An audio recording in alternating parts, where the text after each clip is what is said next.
عسى اللہ ان یتوب علیہم، تو ان قریب اللہ ان کی توبہ کو قبول فرمائے گا۔ ان اللہ غفور الرحیم، کہ بے شک اللہ تعالیٰ بخشنے والا مہربان ہے۔ اس آیت کے نازل ہونے کے بعد حضور صلی اللہ علیہ وسلم نے انہیں اپنے ہاتھوں سے کھولا، اور یہاں ایک بات نقطہ قابل غور ہے کہ کیا چیز اللہ کو ان کی پسند آئی۔ اعترفوا بذنوبہم، اپنی غلطی کو ماننا۔ اعترفوا بذنوبہم، اپنے گناہ کا اعتراف کرنا، ہاں مالک میں نے غلطی کی ہے۔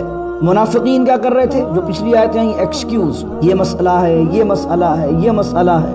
تو اللہ کی بارگاہ میں ایکسکیوزز پیش نہ کریں کہ میں نماز اس لیے نہیں پڑھتا، میں فجر میں اس لیے نہیں اٹھ پاتا، میں نے فلاں حرام کام اس لیے کیا ہے، یا میں کوئی غلط کام کر رہا ہوں، اگر میں کسی ایسے بزنس میں ملوث ہوں جس میں میں حرام چیزیں بیچ رہا ہوں، اب میں اللہ کی بارگاہ میں ایکسکیوزز بھی دے رہا ہوں کہ کوئی اور کام ہے نہیں، مجھے کوئی اور آپشن مل نہیں رہا ہے۔ تو یہ کیا کر رہے ہیں آپ؟ ایکسکیوزز دے رہے ہیں اللہ کو اپنے گناہ کرنے پر۔ اللہ کو ایکسکیوزز پسند نہیں ہے، اللہ کو ندامت پسند ہے، اللہ کو شرمندگی پسند ہے۔ آپ نے غلطی کر لی، آپ نادم ہو جائیے، ہاں مالک میں کمزور، میں ناتواں، مجھ سے غلطی ہوئی ہے، میں اپنے جرم کا اعتراف کرتا ہوں۔ اگر آپ اپنی غلطی مان لیں گے، اللہ کو بڑی پسند ہے۔ یہ آیت نازل تو ہوئی ہے ان مسلمانوں کے لیے جو 7 لوگ رہ گئے تھے پیچھے، لیکن یہ آیت کا حکم عام ہے کہ اگر آپ سے غلطی ہو جانی ہے تو اللہ کی بارگاہ میں آ کر پہلی فرصت میں کہہ دے مالک میں مجرم ہوں، میں نے غلطی کی ہے، میں نے گناہ کیا، تو نہیں بخشے گا تو کون بخشے گا۔ حضرت آدم کی دعا دیکھیں، وہ سکھاتی بھی ہمیں یہی ہے،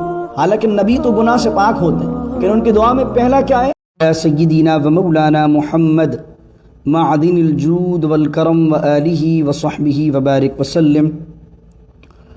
وآخرون اعترفوا بذنوبهم خلطوا عملا صالحا وآخر سیئا عسى اللہ ان یتوب علیہم ان اللہ غفور الرحیم۔ صدق اللہ مولانا العظیم۔ 11ویں سپارے کا دوسرا رکوع ہے اور آیت نمبر 102 کو ہم نے تلاوت کیا ہے۔ غزوہ تبوک میں 4 قسم کے لوگ پیچھے رہ گئے اور 4 قسم کے لوگ غزوہ تبوک میں شامل نہ ہوئے۔ ان میں ایک قسم ہے منافقین کی اور 3 قسمیں ہیں مومنین کی۔ مومنوں میں سے 2 قسمیں ان لوگوں کی ہے کہ جو طاقت کے باوجود، مال کے باوجود نہ جا سکے، اور ایک قسم ان بوڑھوں کی ہے جس کا ہم نے 10ویں پارے کے آخر میں ذکر کیا تھا کہ اللہ نے چھوٹ دی کمزوروں کو، محتاجوں کو، ضعیفوں کو۔ اب پہلی قسم کے لوگ جو منافقین تھے ان کی تو مذمت آ گئی قرآن میں۔ اب دوسری قسم کے وہ لوگ تھے، عبداللہ بن عباس نے فرمایا وہ 10 لوگ تھے جو مسلمانوں میں سے بھی نہیں گئے، اور ان میں سے 7 قسم کے وہ لوگ تھے کہ جنہوں جیسے ہی حضور علیہ السلام تبوک پہنچے تو پیچھے انہیں یہ احساس ہوا کہ ہم نے غلطی کی ہے، اور وہ ندامت کرنے لگے، پچھتانے لگے۔ اور حضور صلی اللہ علیہ وسلم جب غزوہ تبوک سے واپس لوٹے تو ان 7 لوگوں نے اپنے آپ کو باندھ لیا مسجد نبوی کے ستونوں سے۔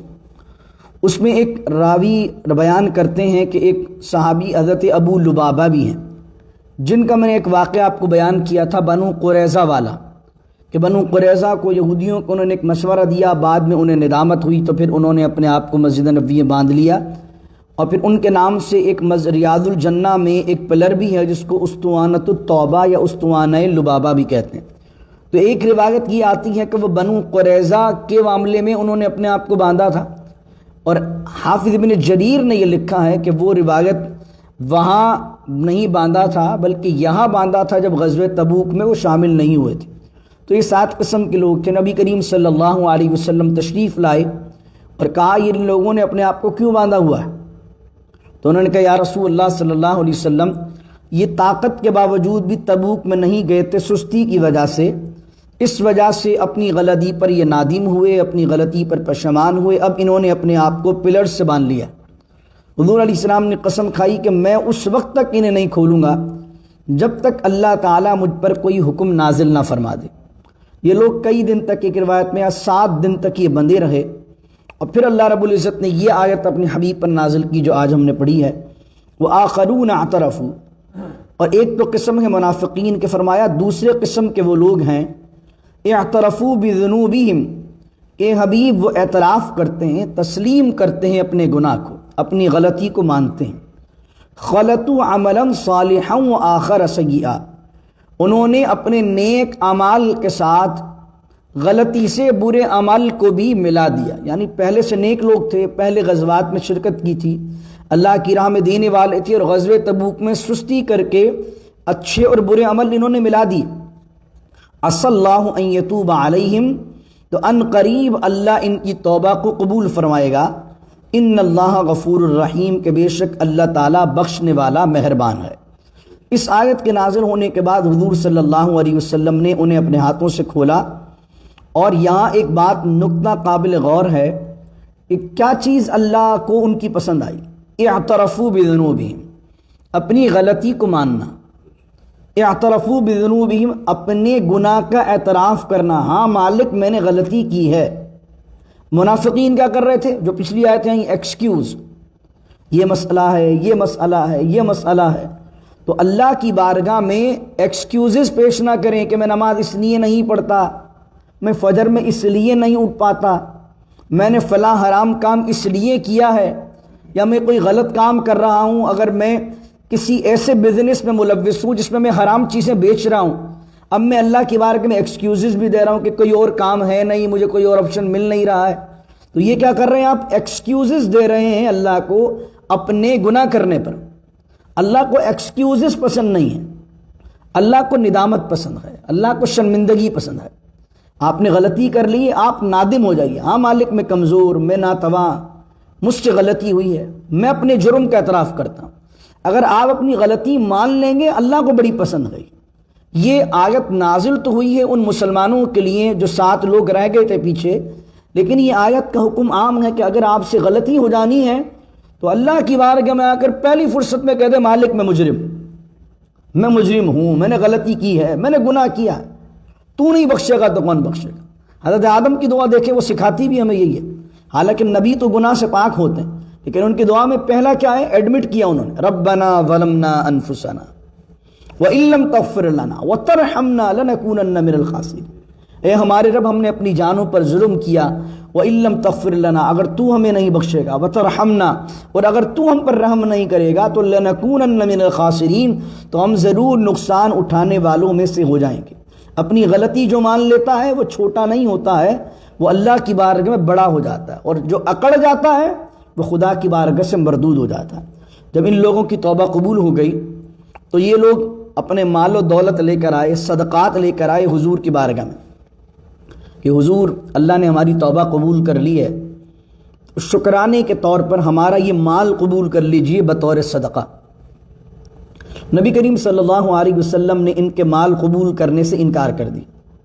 اس کے انکار کرنے کی وجہ کیا تھی؟ وہ سیکنڈ لاسٹ رکوع 10ویں سپارے کا یاد کریں آپ، جس میں ایک منافق ثعلبہ بن حاطب آیا تھا، پہلے اس سے کہا کہ مال دے، جب اس نے نہیں دیا تو اس نے بعد میں لے کر آیا، تو اللہ نے کہہ دیا اے حبیب اب اس کا مال نہیں لینا ہے، اور اس کے لیے اب دعا بھی نہیں کرنی ہے، اگر 70 مرتبہ بھی آپ ان کے لیے منافقوں کے لیے دعا کریں اللہ انہیں نہیں بخشے گا۔ وہ آیات اگر آپ کو یاد ہوں تو حضور علیہ الصلوۃ والسلام صدقات کو قبول نہیں کر رہے تھے ایسے لوگوں سے جو غزوہ تبوک میں نہیں گئے تھے، کیونکہ پچھلی آیت آ چکی تھی، تو انہوں نے مال پیش کیے تو حضور نے منع فرما دیا۔ جب حضور نے منع کیا تو اللہ نے پھر آیت نازل کی ان مومنین کے لیے، خذ من اموالہم صدقۃ، اے حبیب ان کے مالوں سے صدقے کو قبول کر لیجیے، اور صدقہ قبول کر کے کیا کریں؟ تطہرہم وتزکیہم، انہیں پاک کر دیں اور ان کا تزکیہ کر دیں۔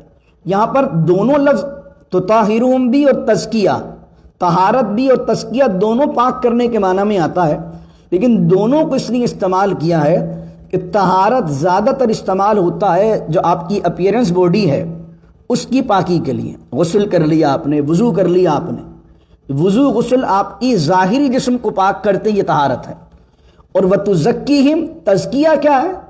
جو آپ کی انر پیوریفیکیشن ہے، جو آپ کی روح کا پاک ہونا وہ تزکیہم ہے۔ تو اے حبیب ان کے صدقات کو قبول کر لیجئے، اور ان کے صدقات کو قبول کر کے ان کو ظاہری طور پر بھی پاک کر دیں اور ان کو باطنی طور پر بھی پاک کر دیں۔ صدقہ دینے سے آدمی پاک کیسے ہوتا ہے؟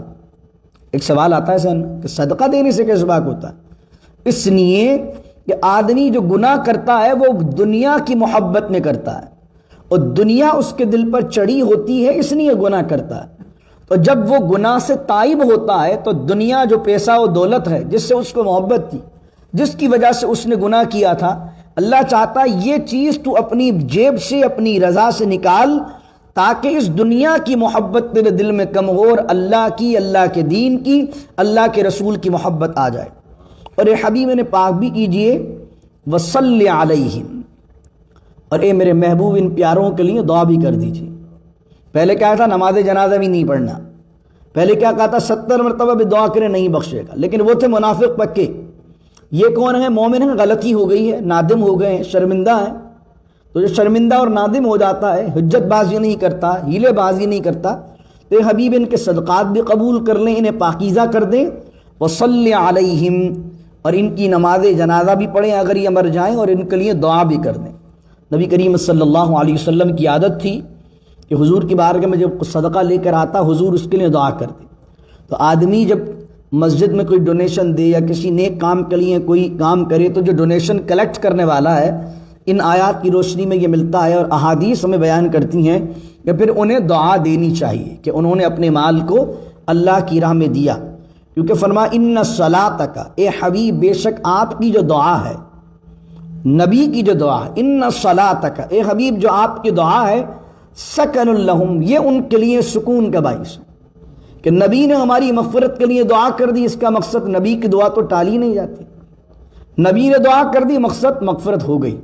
واللہ سمیع علیم، اور اللہ تعالیٰ سننے والا ہے اور جاننے والا ہے۔ الم یعلموا ان اللہ هو یقبل التوبۃ، کیا وہ نہیں جانتے کہ بے شک اللہ وہی ہے، یقبل التوبۃ، جو توبہ کو قبول کرتا ہے، عن عبادہ، اپنے بندوں سے، ویأخذ الصدقات، اور وہ صدقات کو لیتا ہے اپنے بندوں سے، وان اللہ هو التواب الرحیم، اور بے شک اللہ تعالیٰ توبہ قبول کرنے والا مہربان ہے۔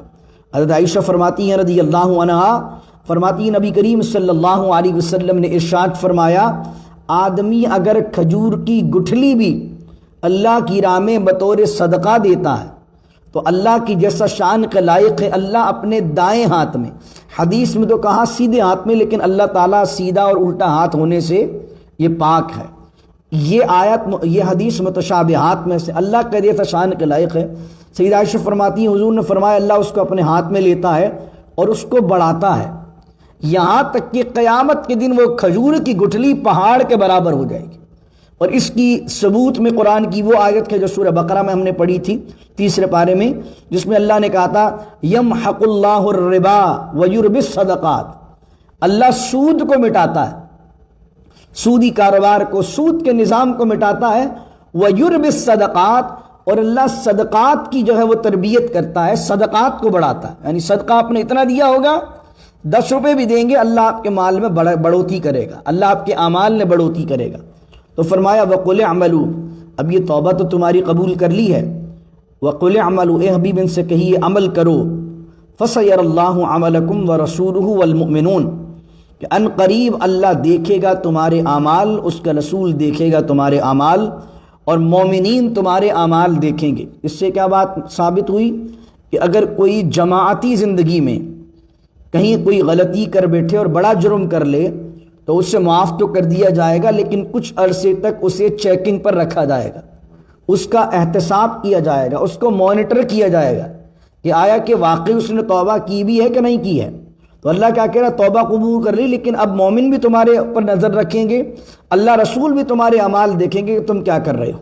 پھر فرمایا وَسَتُرَدُّونَ إِلَىٰ عَالِمِ الْغَيْبِ وَالشَّهَادَةِ، اور اگر دنیا میں تم مومنوں کو دھوکہ دے لو تو وَسَتُرَدُّونَ إِلَىٰ عَالِمِ، یہ عمومی طور پر حکم دیا جا رہا ہے، تو ان قریب تمہیں لوٹایا جائے گا اس عالم کی طرف، اس جاننے والے کی طرف جو عالم الغیب ہے، غیب کا جاننے والا بھی ہے اور حاضر کا بھی جاننے والا ہے۔ فَيُنَبِّئُكُم بِمَا كُنتُمْ تَعْمَلُونَ، اور تو وہ تمہیں بتا دے گا جو کچھ تم دنیا میں کرتے تھے۔ اگلی آیت میں نے کہا تھا 4 قسم کے لوگ ہیں، ایک قسم منافق، دوسرے قسم مومن، اور وہ مومن 7 قسم کے جنہوں نے اپنے آپ کو باندھ لیا تھا۔ اب آ رہی ہے تیسری قسم۔ تیسری قسم میں وہ 3 لوگ تھے، حضرت کعب بن مالک اور 2 اور صحابہ تھے، ان کے پاس مال و دولت بھی خوب تھا، ان کے پاس ساری چیزیں موجود تھیں، لیکن انہوں نے سستی کی۔ سستی ہے کہ ان کے پاس بڑے بڑے گھوڑے تھے، انہوں نے کہا ابھی قافلہ بہت زیادہ لوگوں پر مشتمل ہے، اس کو پہلے نکل جانے دو. حضور کو راستے میں کیچ اپ کر لیں گے, تھوڑا لیٹ نکلیں گے, سستی آ گئی ان کو, لیزینس تھی. اب جب حضور نکل گئے اور سستی آ گئی, اور پھر یہ گمان ہوا کہ اب تو ہم گئے تو حضور کو نہیں پہنچ پائیں گے, سستی کی وجہ سے گھر پر بیٹھے رہ گئے. اور یہ لوگ وہ بھی نہیں تھے کہ جو مسجد نبوی میں آ کر جنہوں نے اپنے آپ کو باندھ لیا تھا. اب اس کا تفصیل سے واقعہ تو انشاءاللہ میں کل کی آیات میں آپ کو بیان کروں گا. اگلی 118 اور 117 جو آیت آ رہی ہے کل کے درس میں آئے گی, اس کی پوری تفصیل.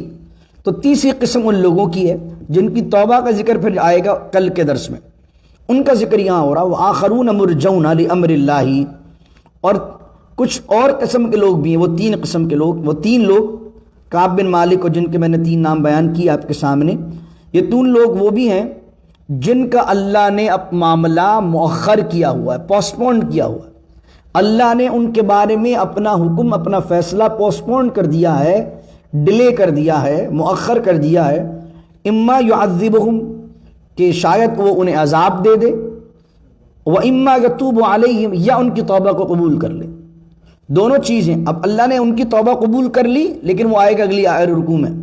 یہاں یہ بیان کیا جا رہا ہے وہ 3 جو لوگ رہ گئے, اب جو ہے ان کا معاملہ اللہ پر ہے, اللہ انہیں عذاب دے دے یا اللہ انہیں ان کی توبہ قبول کر لے. واللہ علیم حکیم, اور اللہ تعالیٰ جاننے والا ہے اور حکمت والا ہے. اب بڑی اہم آیت ہے 107, اور یہ مسجد درار کے بارے میں, مسجد زرار کے بارے میں. والذین اتخذوا مسجدا درارا وکفرا وتفریقا بین المؤمنین وارصادا لمن حارب اللہ ورسولہ من قبل وَلَيَحْلِفُنَّ إِنْ أَرَدْنَا إِلَّا الْحُسْنَى وَاللَّهُ يَشْهَدُ إِنَّهُمْ لَكَاذِبُونَ. مسجد زرار کا معاملہ پہلے سمجھ لیجیے. مسجد زرار کو تو آپ کو معلوم ہے, اکثر لوگوں نے نام سنا ہوتا ہے. یہ درار نہیں ہے, درار ہے. ہوا یہ کہ نبی کریم صلی اللہ علیہ وسلم نے جب مدینہ ہجرت فرمائی تو ایک شخص تھا جس کا نام تھا ابو عامر راہب. وہ عیسائی ہو گیا تھا, بت پرست تو نہیں تھا, عیسائی ہو گیا. اور مدینۃ المنورہ میں اس کی بڑی عزت تھی, بڑا نیک آدمی تھا, سجدہ و تلاوت و نیک کام کیا کرتا تھا. نبی کریم صلی اللہ علیہ وسلم جب مدینہ پہنچے تو حضور کو اس نے معاذ اللہ اپنا حریف, اپنا کمپٹیٹر سمجھ لیا. ایک شخص وہ تھے جو حضرت خدیجہ کے بھائی تھے, ورقہ بن نوفل, جو آپ کے کزن تھے حضرت خدیجہ کے. وہ بھی کانا یکتب التوراۃ بالعبرانی, وہ جو ہے وہ عبرانی میں توریت کو لکھا کرتے تھے, ورقہ بن نوفل. اور حضور علیہ السلام پر جب پہلی وحی نازل ہوئی, حضرت سیدہ خدیجہ اپنے کزن کے پاس لے کر گئیں تو انہوں نے حضور کی تصدیق کی کہ میں جس نبی کے آمد کی باتیں کتابوں میں پڑھتا ہوں آپ میں وہ تمام میں نشانیاں موجود ہیں. کیونکہ ان کی طبیعت سلیم تھی, عقل سلیم تھی, فطرت سلیم تھی, انہوں نے حضور کو قبول کر لیا, ایمان لے آئے.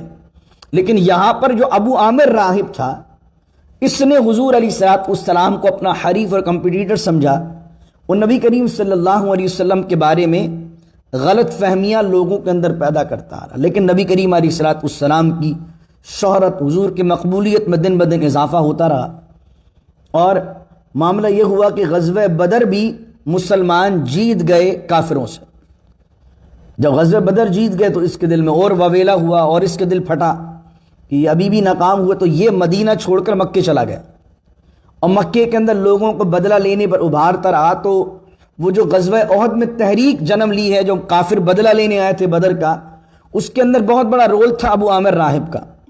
اس کے بعد جتنی بھی جنگیں ہوئی ہیں, جتنے بھی غزوات ہوئے ہیں, تو ہر بار ابو عامر راہب سپورٹ کرتا رہا ہے کافروں کو مسلمانوں کے خلاف.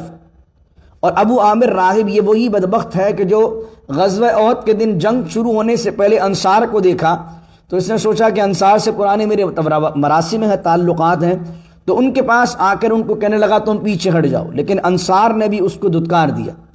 یہاں تک کہ غزوہ حنین جو ہوا, میں نے آپ کو بیان کیا تھا, فتح مکہ کے بعد طائف کی طرف جو غزوہ حنین ہوا ہے, غزوہ حنین کے اندر بھی اس نے قبیلہ حوازن اور قبیلہ ثقیف کے لوگوں کا ساتھ دیا کہ وہ مسلمانوں کو تباہ کر دیں. لیکن وہاں پر بھی اللہ نے مسلمانوں کو فتح عطا فرمائی. تو غزوہ حنین کے بعد اس نے سمجھ لیا کہ اب عرب میں کوئی ایسا شخص نہیں ہے یا کوئی قبیلہ ایسا نہیں ہے کہ جو مسلمانوں کا مقابلہ کر سکے. تو یہ اس نے کیا کیا, ابو عامر راہب نے یہ چلا گیا روم, یعنی قیصر کے پاس چلا گیا, شام کے علاقے میں رومن امپائر کے جو بادشاہ تھا اس کے پاس, اور وہاں اس کو بھڑکانے لگا کہ وہ جو ہے حملہ کر دے مدینے میں مسلمانوں پر، کیونکہ مسلمان ایک طاقت بن کر عرب میں ابھر رہے ہیں۔ اس سے پہلے کہ وہ رومن امپائر پہ حملہ کرے تو رومن امپائر کو چاہیے کہ وہ پہلے مسلمانوں پر حملہ کر دے۔ تو وہاں پر اس نے ایک تحریک چلائی اور مدینۃ المنورہ میں جو منافقین تھے ان کو خط لکھ کر بھیجا کہ بھائی ایسا کرو، میں یہاں پر چڑھائی کے لیے تیار کر رہا ہوں رومن امپائر کے اندر۔ اور پھر وہ قیصر اس کی بات میں آیا اور اس نے یہ سوچا چھوڑ دیا کہ ہم مدینے پر حملہ کرنے والے ہیں، جس کے جواب میں حضور علیہ الصلوۃ والسلام نے غزوہ تبوک کے حوالے سے اس پوری جنگ کا جو ہے منظم کیا۔ یہ پورا اس طرح واقعہ۔ اسی اسنا میں اس نے مدینے کے منافقین کو لیٹر لکھا اور کہا کہ مدینے کے باہر، مین شہر میں نہیں، مدینے کے باہر ایک مسجد بناؤ، نام اس کا مسجد ہو، لیکن جتنی بھی ہماری پلاننگ ہوا کرے گی ہم وہیں کریں گے۔ کفر کو سپورٹ کرنا ہوگا، کافروں کو سپورٹ کرنا ہوگا، اسی مسجد میں کریں گے۔ اس کے علاوہ میرے جو ایلچی، جو میرا سفیر بن کے آئے گا تمہارے پاس پیغام لے کر، اس کو ٹھہرانے کا انتظام بھی اسی مسجد میں کرنا۔ یعنی جتنی بھی ہماری پلاننگ مسلمانوں کے خلاف ہوگی اور مسلمانوں کے اندر فتنہ انگیزی کرنے کے لیے ہوگی، اس کے لیے ایک مسجد ہمیں بنانی ہے۔ تو ان منافقین نے ابو عامر راہب کے کہنے پر مسجد قباء کے پاس، دو مسجدیں تھیں اس وقت مسلمانوں کے پاس، ایک مین شہر میں تھی مسجد نبوی اور ایک تھی مسجد قباء جو نبی کریم صلی اللہ علیہ وسلم نے مدینے آنے کے بعد سب سے پہلے جو مسجد بنائی وہ مسجد قباء بنائی۔ وہ مسجد قباء اب تو مدینے میں ہی نظر آتی ہے آپ کو، اس زمانے کے اندر مدینے سے باہر تھی وہ، کیونکہ وہ مدینہ ٹوٹل اتنا ہی بڑا تھا جتنی بقیع مبارک تھی۔ یعنی آپ مین شہر کو دیکھیں گے تو اس شہر میں مین شہر اتنا بڑا تھا جتنی بڑی آج مسجد نبوی ہے۔ تو اب مسجد قباء آلریڈی وہاں بنی ہوئی تھی، تو انہوں نے کیا کیا، مسجد قباء کے پاس ہی ایک مسجد کی تعمیر شروع کر دی اور مسجد بنا لی، اور مسجد بنا کر رسول اللہ کی بارگاہ میں آئے صلی اللہ علیہ وسلم، اور حضور صلی اللہ علیہ وسلم کی بارگاہ میں آ کر کہنے لگے، حضور مسجد ہم نے بنائی اس لیے ہے کہ مسجد قباء رات کا وقت ہوتا ہے، اندھیرا ہوتا ہے، بوڑھے ہیں، بچے ہیں، نالے وغیرہ ہیں، بارش کا موسم ہوتا ہے تو جا نہیں پاتے، تو دور پڑتی ہے انہیں، اس لیے ہم نے سوچا کہ قریب ہی بوڑھوں کے لیے ایک مسجد بنا دی جائے۔ اس کے افتتاح کے طور پر ایسا ہم چاہتے ہیں کہ حضور 2 رکعت نماز پڑھ کر آپ وہاں پڑھا دیں۔ آپ رسول اللہ وہاں نماز پڑھاتے تو تمام مسلمانوں کے دل وہاں پر سکون میں آ جاتے۔ تو حضور سے انہوں نے چاہا کہ حضور اس مسجد میں نماز پڑھ لیں۔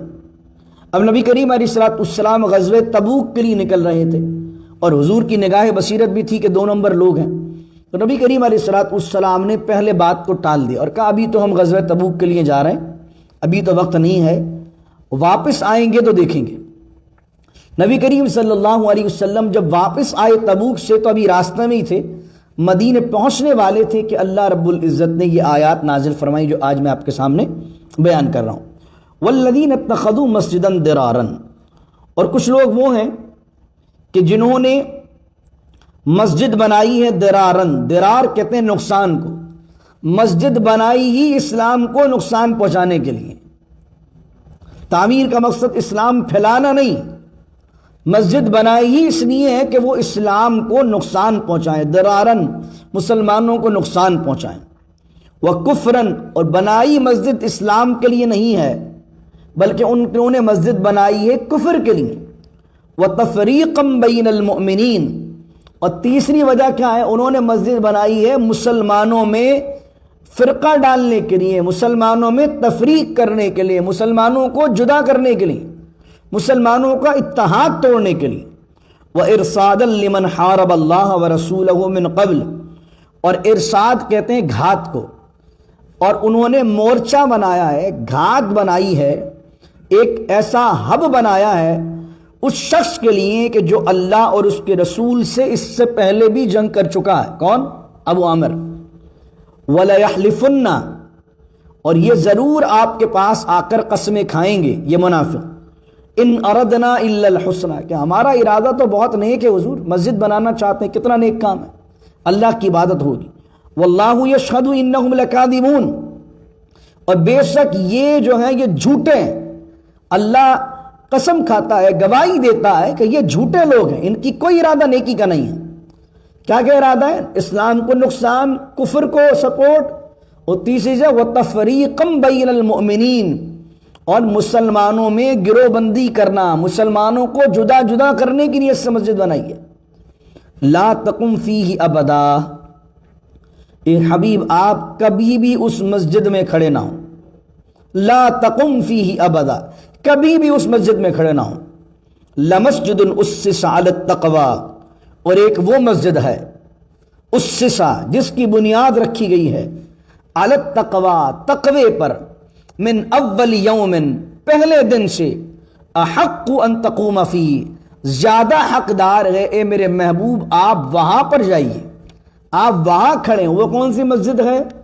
زیادہ تر روایت میں آیا کہ وہ مسجد ہے مسجد قباء، اور کچھ مفسرین کہتے ہیں وہ دونوں مسجدیں مراد ہیں، مسجد نبوی بھی اور مسجد قباء بھی۔ نبی کریم صلی اللہ علیہ وسلم ہر ہفتے حضور کی عادت تھی کہ حضور کبھی سواری پر اور کبھی پیدل مسجد قباء جایا کرتے تھے، اور نبی کریم علیہ السلام نے فرمایا جو اپنے گھر سے چلے، جس کا مفہوم، اور مسجد قباء میں جا کر 2 رکعت پڑھے، اللہ اس کو عمرے کا ثواب عطا فرماتا ہے۔ اللہ اکبر۔ تو اللہ عمرے پر جانا نصیب فرمائے آپ کو، تو آپ جو ہے وہ کبھی سواری پر جایا کریں، اور اللہ نے ہمت طاقت دی ہے تو کبھی دوستوں کو لے لیا، پیدل بھی چلے گئے تاکہ نبی کریم صلی اللہ علیہ وسلم کی سنت پر عمل ہو جائے۔ یہ آپ سیدھا سیدھا روڈ ہے، کہیں ٹرن وغیرہ کرنا نہیں پڑتا، وہ بالکل ایگزیکٹلی الحمدللہ، تو سیدھا سیدھا اسٹریٹ روڈ ہے، پیدل بھی جانے کی کوشش کریں اگر دوست، ویسے گروپ اگر ہم ذہن لوگوں کا ہو، نازک لوگ ساتھ نہ ہوں، محبت کرنے والے اہل محبت ساتھ ہوں، اللہ دعا کریں کوئی ایک سا قافلہ ہم نوری مسجد سے لے کر چلیں مدینہ المنورہ کی جانب، کہ پھر ہم سواری پر بھی جائیں ایک سنت کو ادا کرنے کے لیے، اور پیدل بھی قباء جائیں انشاءاللہ عز و جل، نبی کریم علیہ السلام کی دونوں سنتوں میں سے۔ اب اللہ کہہ رہا ہے اس مسجد میں فیہ رجال یحبون ان یتطہروا، تو اس مسجد کے اندر فیہ رجال یحبون، کچھ لوگ وہ ہیں اس اولی یوم حق ان تقوم فی میں، یعنی وہ جو مسجد قباء ہے اس میں کچھ لوگ ایسے ہیں، کچھ مرد ایسے ہیں جو پسند کرتے ہیں ان یتطہروا، کہ پاک رہیں، واللہ یحب المطہرین، اور اللہ تعالیٰ پاکیزہ رہنے والوں کو پسند کرتا ہے۔ اب جب یہ آیت نازل ہوئی مسجد قباء کے نمازیوں کے لیے، تو نبی کریم صلی اللہ علیہ وسلم نے انہیں بلایا، اور دیگر صحابہ کرام کو بھی ایک دم حیرت ہوئی کہ اللہ نے صرف مسجد کی تعریف نہیں کی ہے، بلکہ مسجد کے ساتھ کن کی تعریف کی ہے؟ نمازیوں کی تعریف کی۔ فیہ رجال، رجال مانے مرد، رجل کی پلورل آتی، اس میں کچھ مرد ایسے ہیں یحبون ان یتطہروا، کہ پسند کرتے ہیں کہ پاک رہیں، صاف رہیں، ستھرے رہیں، اللہ تعالیٰ پسند کرتا ہے صاف رہنے والوں کو۔ تو سرکار دو عالم علیہ السلام نے فرمایا بھائی ایسا کیا عمل کرتے ہو کہ اللہ نے تمہاری تعریف کی؟ تو کہنے لگے کہ یا رسول اللہ اور تو کچھ خاص عمل نہیں کرتے، لیکن ہم جب استنجا سے فارغ ہوتے ہیں، باتھ روم وغیرہ سے فارغ ہوتے ہیں، تو ہم کیا کرتے ہیں، صرف ڈیلوں سے استنجا نہیں کرتے، پتھروں سے استنجا نہیں کرتے، بلکہ ہم پانی کا بھی استعمال کرتے ہیں۔ تو اس پانی کے استعمال کرنے کی وجہ سے رسول اللہ صلی اللہ علیہ وسلم نے فرمایا کہ اللہ نے تمہاری تعریف فرمائی۔ تو یہ جو ٹیشو پیپر وغیرہ استعمال کرتے ہیں، اور ہم مسلمانوں کا طریقہ کیا ہے، ہم پانی استعمال کرتے ہیں، تو پانی سے صفائی لینا یہ زیادہ پاکیزہ چیز ہے۔ پانی جو ہے اس سے پاکیزگی حاصل ہوتی ہے، کیونکہ کسی اور چیز سے کبھی بھی آپ کو وہ سیٹسفیکشن اور پیوریفیکیشن محسوس نہیں ہوگی جو پانی سے استنجا کرنے میں محسوس ہوگی۔ اس کے تحت مبصرین نے لکھا، دیکھو اللہ تعالیٰ نے کیا فرمایا، اللہ تعالیٰ نے فرمایا کہ اللہ تعالیٰ ان مردوں کو پسند کرتا ہے جو اس مسجد میں پاکیزہ کھڑے ہوتے ہیں۔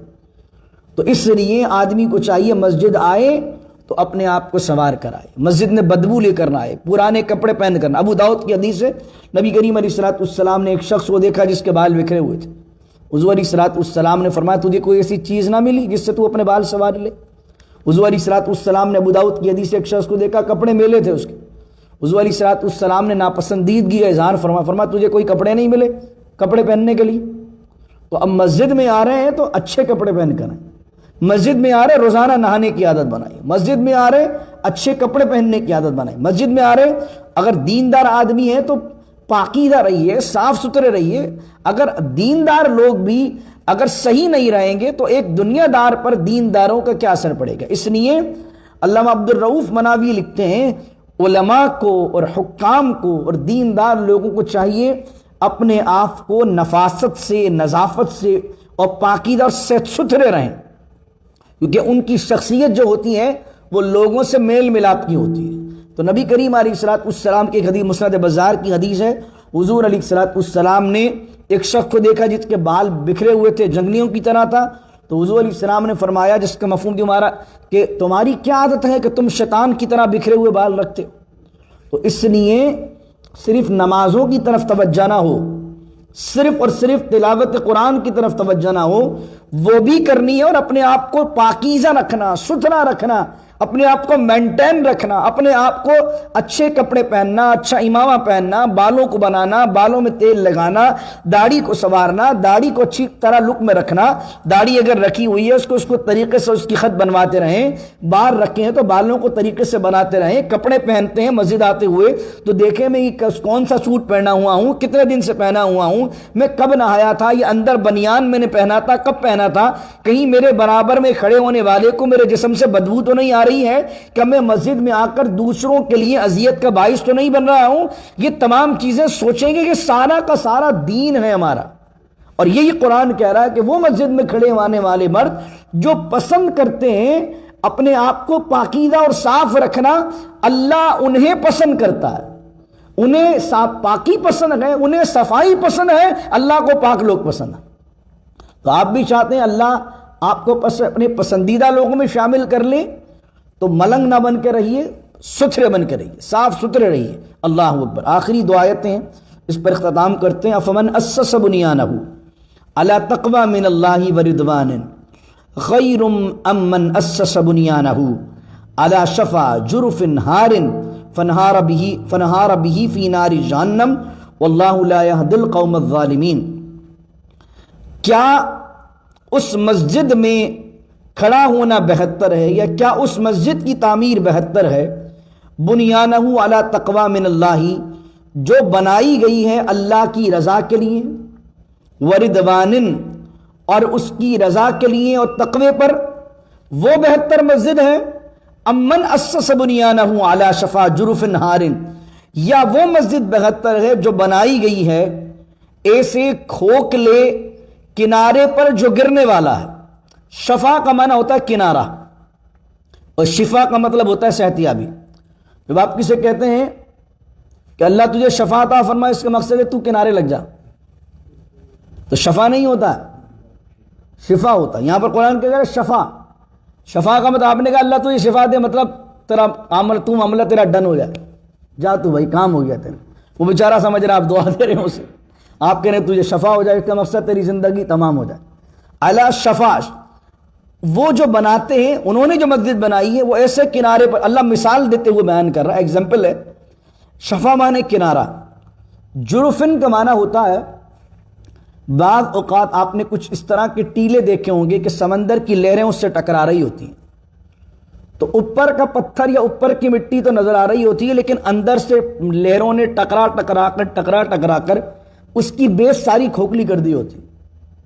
اوپر سے اگر کسی نے پاؤں رکھ دیا اس پر تو نیچے تو سپورٹ ہی نہیں ہے اس کی، تو جو پاؤں رکھنے والا ہے وہ بھی اندر جائے گا، اور وہ جو اوپر تھوڑی سی مٹی تھی وہ بھی اندر جائے گی۔ تو اللہ کیا کہہ رہا ہے، اعلی شفا جرفن، جرفن اسی کنارے کو کہتے ہیں جو گرنے والا ہوتا ہے، جس کے نیچے کوئی سپورٹ نہیں ہوتی۔ ہارن کا مطلب گرنے والا۔ اللہ کہہ رہا ہے کہ وہ جو بنائی ہے انہوں نے عمارت، اس کی مثال تو ایسی ہے کہ انہوں نے ایک کھوکھلے کنارے پر بنائی ہے اپنی عمارت جو گرنے والی ہے، فنہار بہ فی نار جہنم، تو جو عمارت انہوں نے بنائی ہے مسجد کے نام پر، وہ بھی گریں گے اس میں، اور وہ جو چیز بنائی ہے وہ بھی جہنم میں گرے گی۔ واللہ لا یہدی القوم الظالمین، تو اللہ تعالی ہدایت نہیں دیتا ظالمین کو۔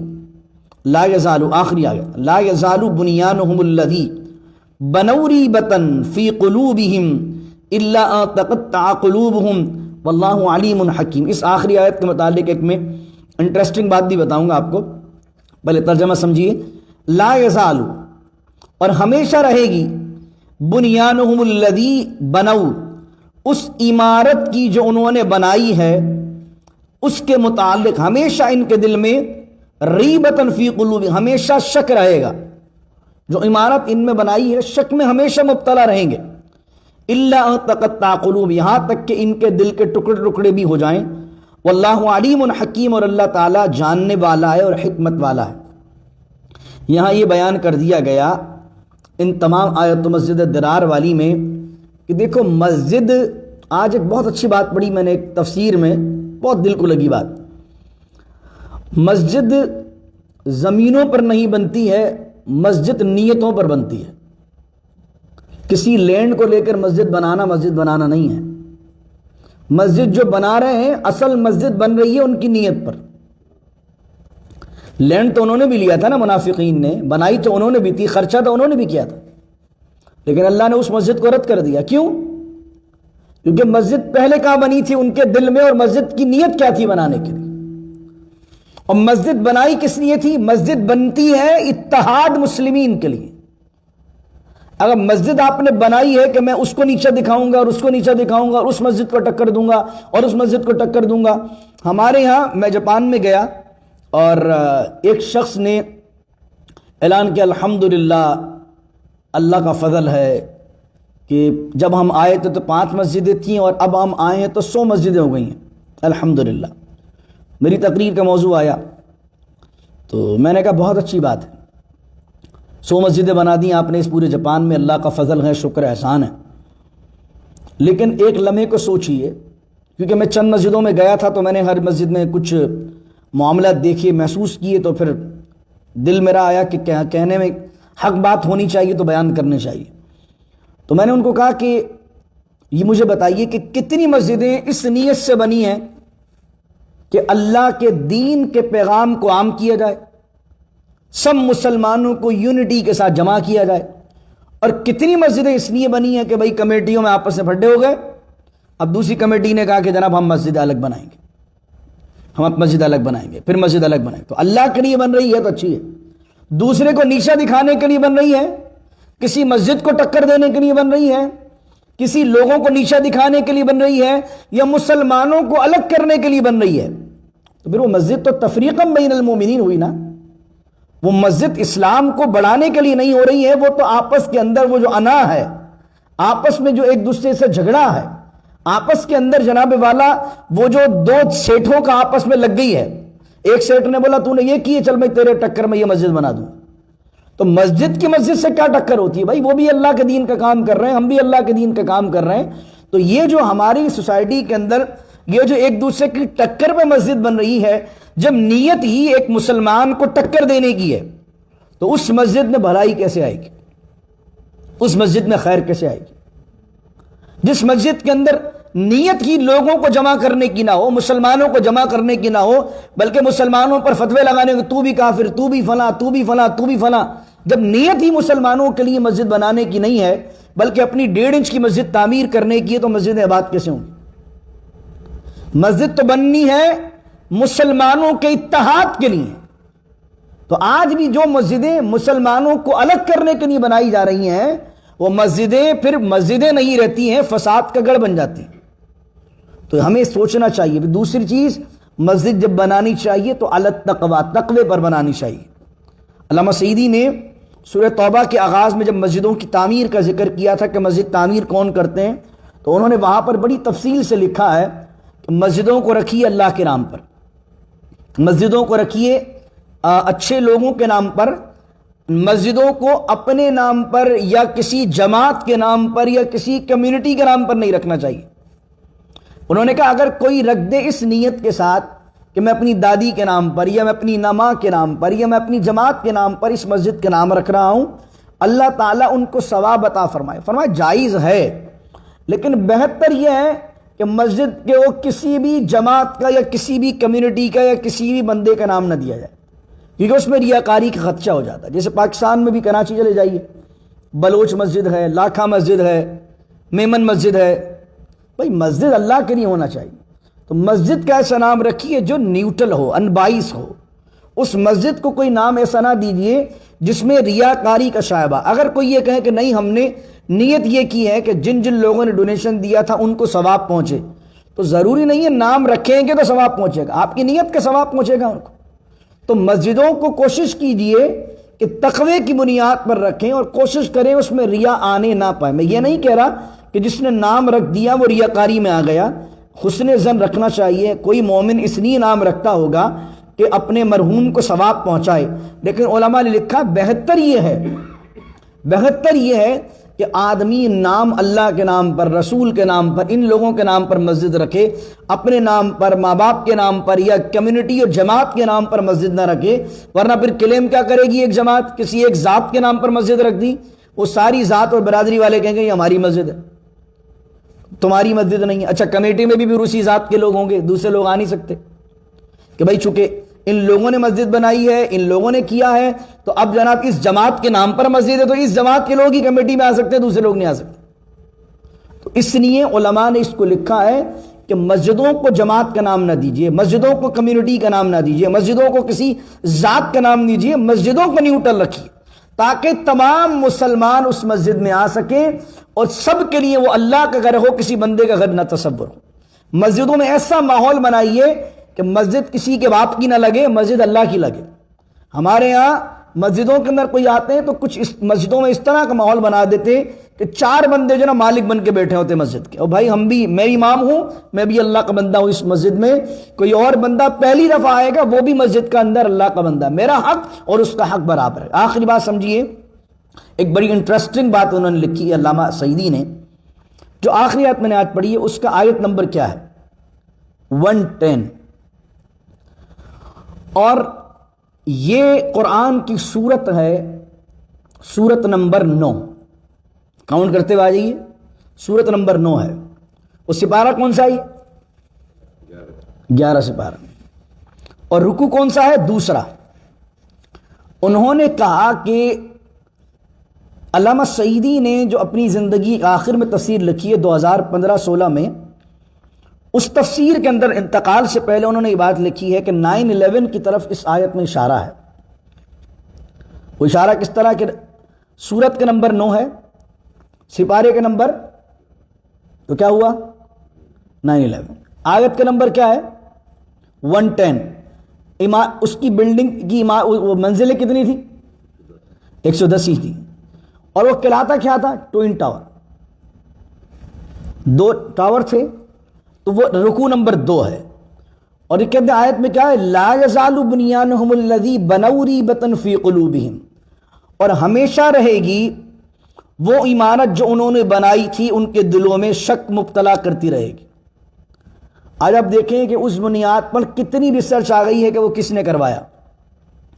کوئی کلیم کرتا ہے کہ وہ فلاں نے کروایا، اور اس بنیاد پر پوری مڈل ایسٹ پر وہ چڑھ دوڑے، وہ پوری مڈل ایسٹ کو تباہ کر دیا۔ اور پھر وہیں کے کچھ ریسرچرز نے بولا کہ نہیں، کچھ لوگ یہیں کے انوالو تھے۔ تو بنوا ریبۃ فی قلوبہم، تو وہ عمارت جو انہوں نے بنائی ہے وہ ان کے دل میں شک میں مبتلا رہیں گے، ہمیشہ شک پیدا کرتی رہے گی کہ وہ کیا ہوا، کس نے کیا، کیسے کیا، اور اس بنیاد پر یہ تمام کے تمام فتنہ رچا دیا جائے گا مڈل ایسٹ میں، پوری دنیا کے اندر ایک پورا انقلابی معاملہ لے کر آ گئے وہ لوگ۔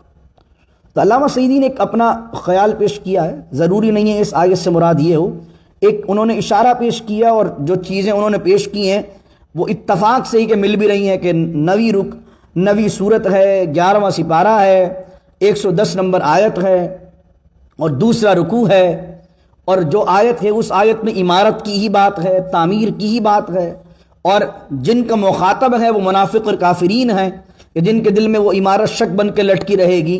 تو وہ استماع کی اشارات ہیں، باقی صحیح بات ہے کہ غلط بات ہے واللہ تعالی عالم و رسول، اللہ جانتا ہے یا اللہ کا حبیب جانتا ہے۔ ایک انٹرسٹنگ بات تھی جو کہ علامہ سعیدی نے اپنی کتاب تبیان الفرقان میں جو اپنی زندگی کی 2 تفسیریں لکھی ہیں انہوں نے، تبیان القرآن اور ایک تبیان الفرقان۔ تبیان القرآن جو انہوں نے پہلی تفسیر لکھی ہے اس میں یہ بات نہیں ہے، تبیان الفرقان کیونکہ ان کا غالباً 16 میں یا 17 میں انتقال ہوا ہے ابھی ریسنٹلی، تو جو زندگی کی بالکل آخری تفسیر انہوں نے لکھی ہے تبیان الفرقان، جاتے جاتے انہوں نے یہ بات جو ہے اپنی کتاب میں لکھی ہے جو کہ میں نے آپ کے سامنے بیان کی۔ دعا کیجیے اللہ رب العزت سے اللہ تعالیٰ عمل کی توفیق عطا فرمائے، اور پاکیزگی اور نظافت اللہ ہمیں نصیب کرے اور ان پاکیزہ لوگوں میں شامل کرے جن کے بارے میں اللہ نے کہا واللہ یحب المطہرین، اللہ ان پاکیزہ لوگوں کو پسند کرتا ہے۔ بسم اللہ الرحمن الرحیم، الحمدللہ رب العالمین والصلاة والسلام علی اشرف الانبیاء والمرسلین، ربنا ظلمنا انفسنا وان لم تغفر لنا وترحمنا لنکونن من الخاسرین، وصلی اللہ تعالی علی خیر خلقہ ونور عرشہ محمد وعلى آلہ وصحبہ اجمعین برحمتک یا ارحم الراحمین، لا الہ الا اللہ محمد الرسول اللہ صلی اللہ علیہ